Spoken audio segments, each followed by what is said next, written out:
नमस्कार. शटर स्क्रीनमध्ये तुमचं खूप खूप स्वागत. आशा आहे तुम्ही सगळे खुश आहात आणि सुरक्षित आहात. या पृथ्वी तलावर अशी एकही व्यक्ती नसेल जिला वाईट व्हायचंय. बऱ्याच वेळेस परिस्थिती आणि आलेले अनुभव यावर व्यक्तीचं चांगलं वाईट असणं किंवा तसं विचार करणं ठरत असतं. पण आपल्याला चांगलं बोललं जावं आणि छान मान-सन्मान मिळावा ही प्रत्येकाचीच इच्छा असते. एखादी व्यक्ती जन्मतः वाईट नसते. तसंच आपण एखाद्याला चांगलं वागण्यासाठी एक संधीही दिलीच पाहिजे. मग ती संधी स्वतःलाही देऊयात ना. म्हणजेच आपल्यात असणाऱ्या वाईट गोष्टींना दूर करून चांगल्या गोष्टी आत्मसात करूया. कोणी चांगलं म्हणावं यासाठी नाही, तर स्वतःला चांगलं वाटावं यासाठी आपण प्रयत्न करूयात. मग नेमकं करायचं तरी काय? चला समजून घेऊयात. सहानुभूतीची भावना विकसित करा. याविषयी मी यापूर्वी अनेक व्हिडिओमध्ये बोललेली आहे किंवा या विषयावरती आपण चर्चासुद्धा केलेली आहे. तरीसुद्धा परत एकदा put yourself in others shoes. इतरांच्या भावभावनांचा आदर करा. त्यांचा दृष्टिकोन, त्यांची परिस्थिती समजून घ्या. स्वतःला त्यांच्या जागी ठेवून परिस्थितीचा विचार करा. त्यांच्या गरजा समजून घ्या. मग त्यांना सल्ला द्यायचा की नाही ते ठरवा किंवा त्यानुसार त्यांच्याशी वागण्याचा प्रयत्न करा. Practice active listing. इतरांशी संवाद साधताना त्यांच्याकडे लक्ष द्या. त्यांच्या बोलण्यात रस घ्या. आधी शांतपणे समोरच्याचा पूर्ण मुद्दा ऐकून घ्या. बऱ्याचदा आपण मध्येच आपलं मत देतो, त्यामुळे समोरचा त्याचं बोलणं पूर्ण करत नाही. त्याचा मुद्दा अर्धवट राहतो. मग ती व्यक्ती संवाद साधणं टाळते. तुम्ही प्रश्न विचारा, पण त्याचा मुद्दा खोडून काढू नका.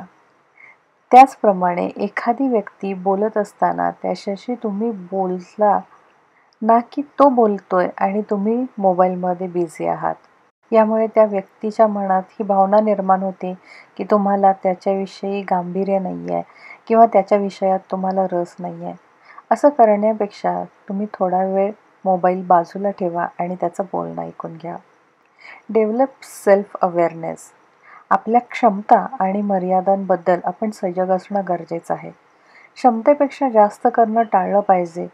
त्याचप्रमाणे मर्यादेचं उल्लंघनही होऊ नये याची काळजी घेता आली पाहिजे. पण म्हणून शक्य असतानाही गोष्टी टाळणं हे करू नये. प्रत्येक गोष्टीचा योग्य ताळमेळ घालता आलाच पाहिजे. कारण इतरांना मदत करण्यासाठी स्वतःवर अन्याय करणं याच्यातून हाती काहीच लागत नाही. हाती लागतं ती फक्त निराशा. जर तुम्हाला ती निराशासुद्धा हाताळता येत असेल तर काहीच अडचण नाही. मग तुम्ही बिनधास्त ते काम करू शकता. Set your positive goals and values. आपली ध्येय आणि नैतिक मूल्य यांचा विचार करून आपण पावलं उचलली गेली पाहिजेत. आपल्या ध्येयाला जर मुरड घालावी लागत असेल तर त्यासाठी जी गोष्ट कारणीभूत आहे ती गोष्ट कितपत महत्त्वाची आहे याचाही विचार आपल्याला करावा लागेल. आपले ध्येय हे सकारात्मक असावं, त्यामुळे कुणाला त्रास होऊ नये याचाही आपल्याला विचार करावा लागेल. यासाठी आधी हे ठरवा की नक्की आपल्याला काय महत्त्वाचं आहे, म्हणजे दयाभाव की प्रामाणिकपणा. हे एकदा निश्चित करून घ्या, म्हणजे आपल्या नैतिक मूल्यांना धक्का पोहोचणार नाही. आणि ज्या गोष्टीसाठी तुम्ही तुमची नैतिक मूल्य बाजूला ठेवताय ती गोष्ट किती महत्त्वाची आहे किंवा त्याच्यामुळे इतरांना मदत होतीये का इजा होतीये ही गोष्ट समजणं सोपं जातं. त्याचबरोबर स्वतःच्या भावनांकडेही लक्ष असू द्या. आपला स्वभाव कसा आहे आपल्याला माहिती असणं फार महत्त्वाचं आहे. आपण लोकांना मदत करत जातो आणि लोक आपला अपप्रचार करतात किंवा मागे वाईट बोलतात असा अनुभव येत असेल तर आपल्याला आपला स्वभाव ओळखून त्यानुसार इतरांशी वागता आलं पाहिजे. तुमच्या मदतीने एखाद्याच्या आयुष्यावर सकारात्मक परिणाम होत असेल तर ती गोष्ट वाईट कशी असेल, पण त्यासाठी मर्यादेपलीकडे जाणं घातक ठरतं. Practice mindfulness and self reflection. आपण जे करतोय ते मनापासून करावं, म्हणजे ते व्यवस्थित होतं. अन्यथा त्यामध्ये त्रुटी राहतात. त्यामुळे सातत्याने आपल्यामध्ये इम्प्रूव्हमेंट करण्याची गरज असते. बदल स्वीकारण्याची तयारी असावी लागते. वर्तमानात जगण्याची तयारी ठेवा किंवा सवय ठेवा. नेहमीच स्वप्नरंजन करणं कामी येत नसतं. संयम ठेवा. आपली चांगली आणि योग्य वेळ येणार आहे यावरती विश्वास ठेवा. आणि त्यानुसार आपल्या ॲक्शन्स घेण्यासाठी तयार राहा.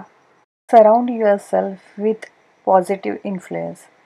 आपल्या वेळेची गुंतवणूक योग्य ठिकाणी आणि योग्य लोकांसमवेत करा. आपले रोल मॉडेल्स कोण आहेत ते ठरवा. त्यांच्याविषयीची पुस्तकं वाचा. त्यांच्या विचारांची अंमलबजावणी करता येते का ते पहा. आपल्याला प्रेरणा देतील अशा व्यक्तींसोबत, लोकांसोबत, एखाद्या ग्रुपसोबत राहण्याचा प्रयत्न करा. जेथे तुमच्यामार्फत चांगलं काम केलं जाईल, जेणेकरून त्या कामाचा आनंद तुम्हाला मिळेल. कधीतरी फक्त सोशल मीडियावर टाकायचं म्हणून काम न करता त्या कामाचा आनंद घेऊन बघा. Practice forgiveness and self compassion. आपल्याला आलेल्या नकारात्मक अनुभवांना सोडून द्यायला शिकायचं. फॉरगेट अँड फॉरगिव्ह या 2 गोष्टी उत्तम आयुष्य जगण्यासाठी फार गरजेच्या असतात. कुणाविषयी काहीही ग्रेजेस असतील, नकारात्मक भावना असतील, तर त्याचा निचरा होणं गरजेचं आहे. अन्यथा अशा नकारात्मक गोष्टी साचून राहिल्यानं तुमचं व्यक्तिमत्व हे नकारात्मक बनतं. इच्छा नसतानाही तुम्ही चांगल्या गोष्टींपासून लांब जाता. कधीकधी स्वतःला त्रासही करून घेता. असं न करता स्वतःला प्रेमानं सांभाळलं गेलं पाहिजे. स्वतःलाही वेळ द्या, स्वसंवाद साधा. आपलं नेमकं कुठं चुकतंय हे ओळखा आणि त्यातून शिका, जेणेकरून ती चूक पुन्हा होणार नाही. फार काही करायची गरज नसते चांगलं होण्यासाठी किंवा चांगलं वागण्यासाठी. Take small steps towards goodness. म्हणजेच काय, तर छोट्या छोट्या गोष्टींपासून सुरुवात करायची.